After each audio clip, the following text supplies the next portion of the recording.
Okay, the decision for wholeness or separation, um, also, I think related to guilt and karma.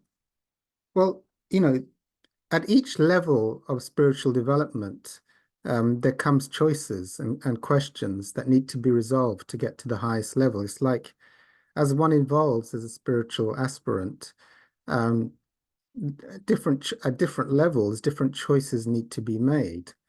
At a certain choice, when one still feels an allegiance to one's ego as the source of one's being, one's thinkingness or one's body, you know, um, at a certain point, one has to make the decision, is my allegiance to just keep wallowing in my ego thoughts and identifications and the ego story and just carry on having this experience of being separate from everything because of this allegiance to the familiar sense of being separate, oh, I am my thoughts, I am this separate entity. Or do I make the huge jump, which is a big spiritual leap, to choose wholeness and to let go of the addiction to just wallowing in the thoughts and the separate identity and go through the withdrawal from going back to the thoughts for another drug hit, going back for the next sob story the ego has to share with you, and the drama of its projections and its illusions. So at a certain point in a spiritual aspirant's journey that comes, um, what actually the thing of guilt and separation. Well, of course, the ego loves guilt and separation.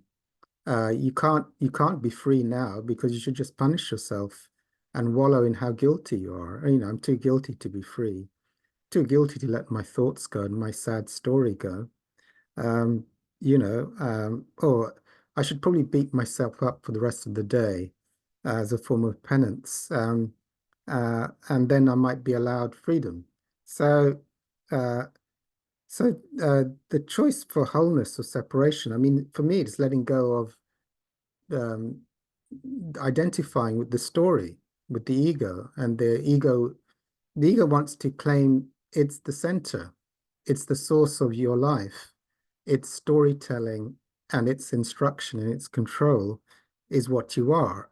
So if you want to choose wholeness, you have to let go of the payoff, let go of the juice, let go of the craving to return to that and go through the process, whether it be through self-inquiry, through surrender, through the Course in Miracles, of letting go of that addiction. I mean, one of the lessons from A Course in Miracles is all my thoughts are meaningless. If you take that 100%, there is no thought that ever comes from your ego that will ever be useful. No good thought, no bad thought, no any thought. So every single thought from my ego is meaningless, and I will not go back. I will not give attention to my next thought or ever. I don't want to pay attention to thoughts, forget the thoughts, good thoughts, bad thoughts, they're all irrelevant and all useless. Then you carry that intention for wholeness to stop going back to the thoughts which create the separation and the fall.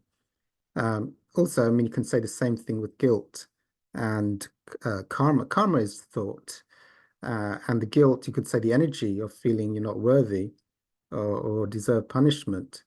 Just stop wallowing in that and stop identifying with it and go to that which is beyond or before or that which witnesses and does not experience. The wholeness doesn't experience guilt. Only the ego experiences guilt or karmic return.